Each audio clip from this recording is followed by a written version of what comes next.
In this video, we're going to cover how to resume the file transfer in the event of a stoppage by your computer getting turned off, or the FTP software crashes, or basically anything else that would halt the transfer before it actually completes.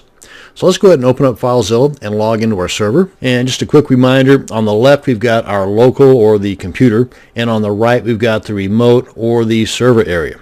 And I'm just going to use a quick connect here to connect to our server. And I want to scroll on down here, find me a decent sized file, go into public HTML, and where we got one here, I think I got one about 10 megabytes in size. Yeah, here we are. And I'm going to put that right here in my working folder on my desktop. And let's go ahead and right click and then left click on download.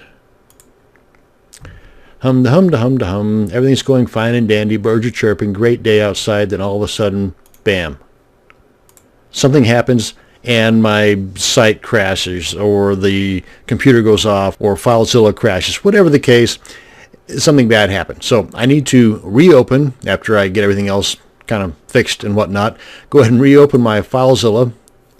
And now, if it were a small file, no big deal. Just go ahead and start it over again, right? But what if it's a large file, 100, 200 megabytes in size or larger, and it was, say, halfway done? Rather than having to go through the process of downloading it again from the beginning, go ahead and log back in. And one of the key items here is to make sure that you're on the same area in the local as you were prior to the crash. Go ahead and log back in here.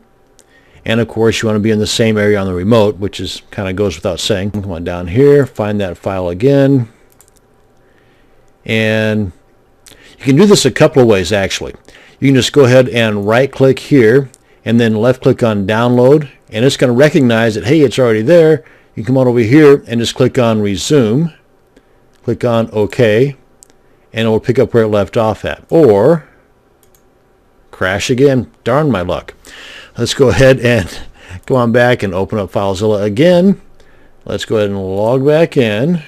And another way where you can just do it automatically rather than that two-step process where that one screen popped up asking us what do we want to do.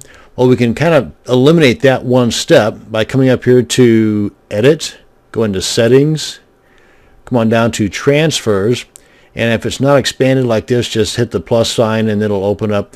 We want to go to File, Exists, Action. And right up here on Downloads, Ask for Action. That's that box that popped up. And Upload, same thing happens there. For Downloads, come on down here, and basically you're removing that Ask for Action box, and in place of it, Resume File Transfer. And again, you can do the same thing for Uploads as well. Click on OK. Now then, let's go ahead and resume by going to the same location we were. I think we're at about 60% done here or so. Open that up, navigate to the location of that file that did not get finished, and right click and download, and it picks it up right where it's left off at. So those are the two different ways in which you can resume a file transfer in the event it kind of crashed midway through. That's going to bring us to the end of this video. Thanks for watching, and you have a great day.